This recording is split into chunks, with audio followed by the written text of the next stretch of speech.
Hello there and welcome. In the previous episode, we created the script for our endpoint and we saw that we can connect to it, we can check the status of the server, and we can also send a JSON file and receive a JSON file back. Obviously, we still don't have a JSON, but this is available from any other computer and we can basically access it publicly. But the problem is that at this point, this is just a Python script. So we always need to manually start it in order to make this endpoint available. And obviously this is not practical. We want to make it persistent. We want to create some kind of service that will run in the background and make this endpoint always available. Because right now we can see that the machine is stopped, so obviously there will be no way to connect to it. If the server is shut down, there will be no way to connect to it. But even if we start the server, it will still not be available because the script is not executed. And I can show you this. So let's start our server. Let's select it and let's start the instance. And now we can see that it's running. But even if we try to connect to our API, it won't be available. So now let's go inside. Let's take our public IP address, let's copy it, let's paste it, and remember that we used port 5001, so 5001, and then we're going to access the endpoint, so we want this health check endpoint, so health. We're going to press enter, and we can see that this endpoint is not available, so even though our machine is running, the script is not executed, so we are not going to be able to access this endpoint. And this is something we want to change. So now we're going to connect to our machine. We're going to click over here. And we are back inside our machine. We can also list and see this folder that we created, the Unity server folder. Let's go inside cd Unity server. And now we're going to list the contents and we can see this simple endpoint script. So now we are going to run it, Python 3, and the name of the script. We're going to start, and now we can see that it started listening on this port. So now if we refresh, the endpoint is available and it tells us server online. And this is because we started the script. But as I told you, we don't want to always manually start the script. We want this service to be available each time we start our machine, okay? For this, we're going to stop this script from running, okay? So Control-C to quit, and we're going to create a service. So in order to create a service, we need to create a unit file. So this is basically some kind of configuration file that will provide all the information for this service. Now, this service file is going to be placed in a special folder inside the file system where all the other services are located. So in order to create this, we remember that we can use the nano command, but in order to create this file, we need to say sudo to get extra permissions, nano, and then we need to provide the name of the service file. But because we want to place it inside the special folder, we're going to provide the entire path. So this will be an absolute path, and an absolute path means that it's going to find this exact location even though we are in a different folder, okay? And it will basically start from the root, and it will go from one folder to the other, and it will find the exact location, and it will create the file in this location. Otherwise, it will just create it in this folder, this Unity server folder, and we don't want this, okay? We need to place it in a special folder. So we use this absolute path /etc/system d/system/ and now we need to give it a name, so we're just going to name it the same way, simple endpoint, and we need to give it a service extension, service. Now we press on enter and it basically created a file, but the file is empty. So now again, I'm going to provide you a link in the description to a gist with the code. It will look something like this, and you're simply going to copy all of this and paste it inside. So right click, paste, and now it's going to be inside of the file.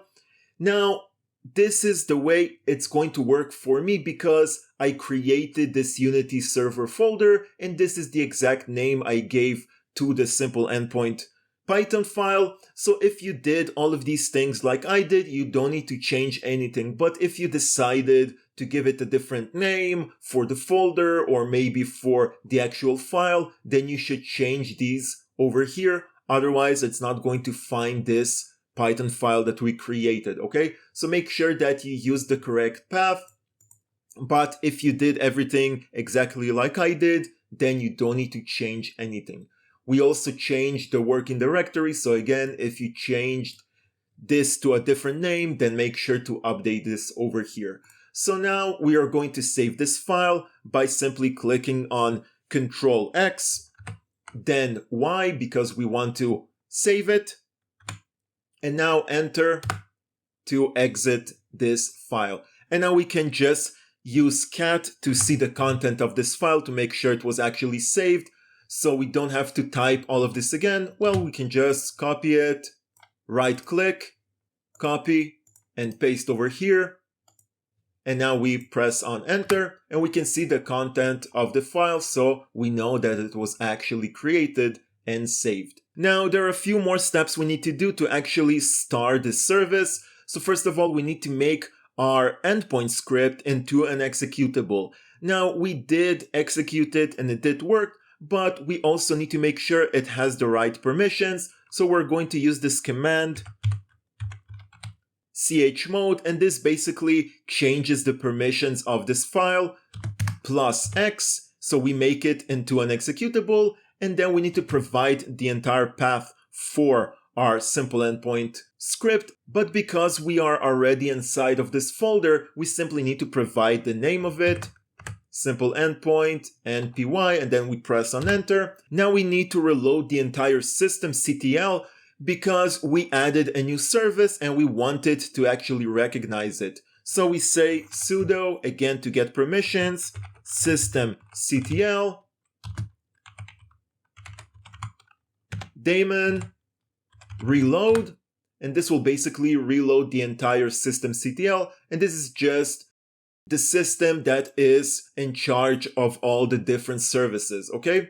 So now that we reloaded this, it will recognize our new service file, and now we are going to start the service. So we're going to say sudo systemctl because this is the system that manages all the services, enable, and we provide the name simple endpoint service. And don't get confused, this file is the service file, it's not the Python file, okay? These are two different things. The service file will use the Python file in order to execute it, but this is a different file. So now we're going to enable the service. And the next thing is to actually start it. Sudo systemctl start simple endpoint dot service.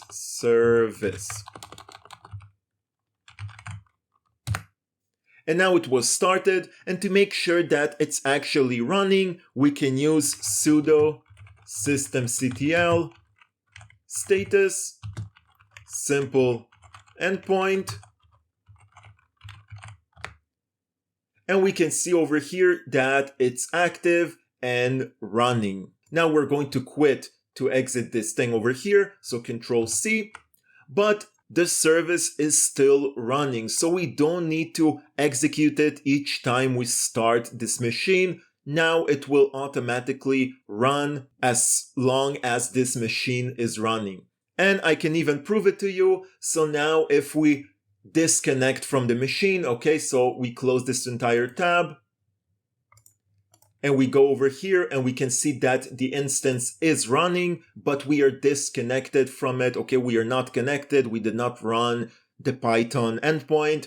we are still going to be able to connect to it because there is a service that is basically serving this entire script. So now we can copy this to a different tab just to make sure. We press on enter and the server is still available. The service is still available even though we are not connected to it. So now we can close this entire AWS browser. We can go to a different computer and you can even test this out. You can take this IP and you can take this port and this endpoint and you can actually insert it in your mobile phone and you will be able to connect to this endpoint and see this server online string, okay? So now it's available publicly for everyone and we don't need to manually start this Python script. Also, when we stop this instance, so let's stop the instance. And remember, stopping the instance is like turning off your computer, okay?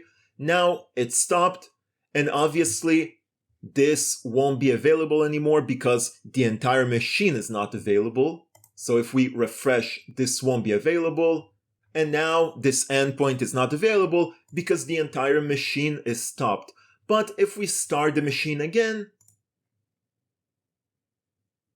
then this will be available. Now there is a small thing that you need to keep in mind. This will not work because in AWS, each time we start the instance, it gets a different IP, okay? So the public ID always changes. So if we're going to try to connect using this IP, it's not going to work. So we need to just update the public IP because it will change each time we stop the instance.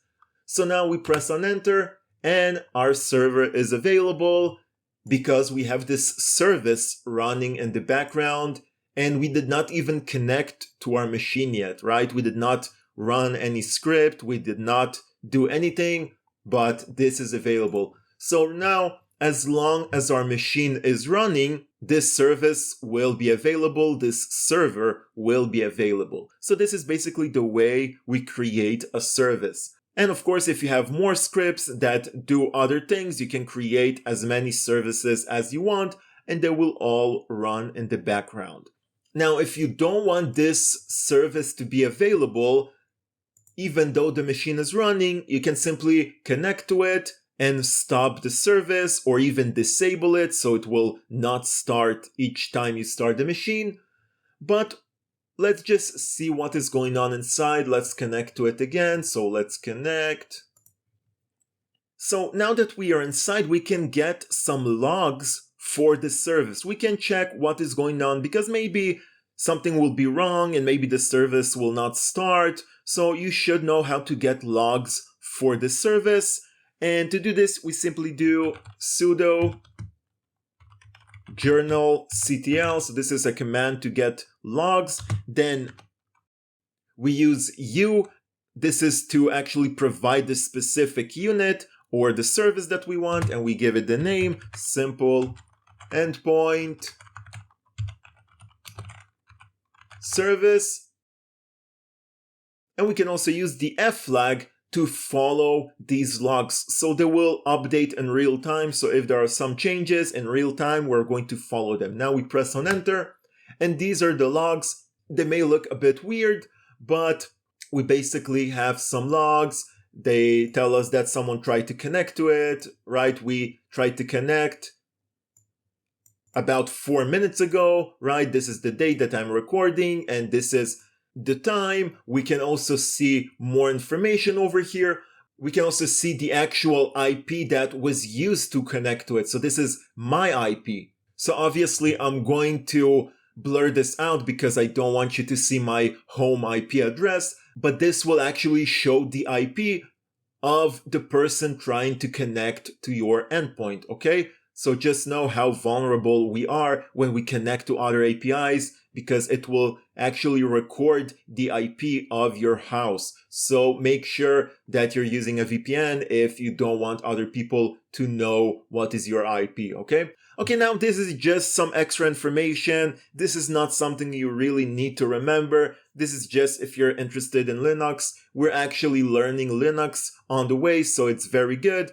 but just know that you have these ones if you have some problems with your service, because maybe your script has some problems and maybe you changed the script, your Python script, right? You updated the code, you saved it, and then the service will try to run again and it will crash because there was a problem with the code, maybe some kind of syntax error or maybe a runtime error, right? So the service will crash and it will not start and people won't be able to access it.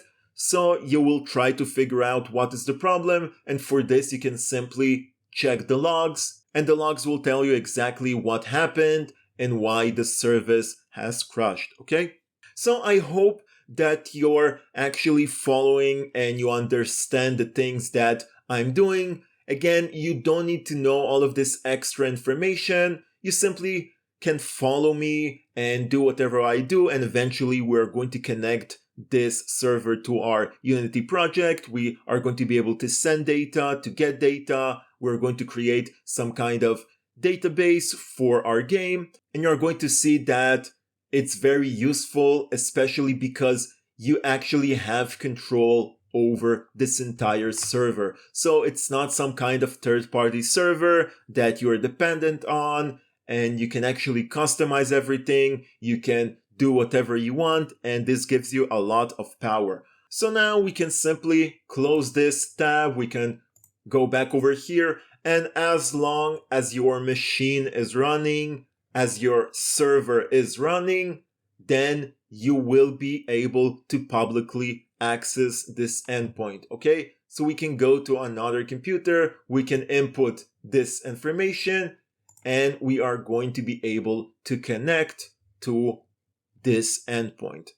So that's all for this episode. Thank you for watching. Please subscribe if you're still not subscribed. You can also ask me questions in the comment section. You can leave a like for the algorithm, and I'll see you next time.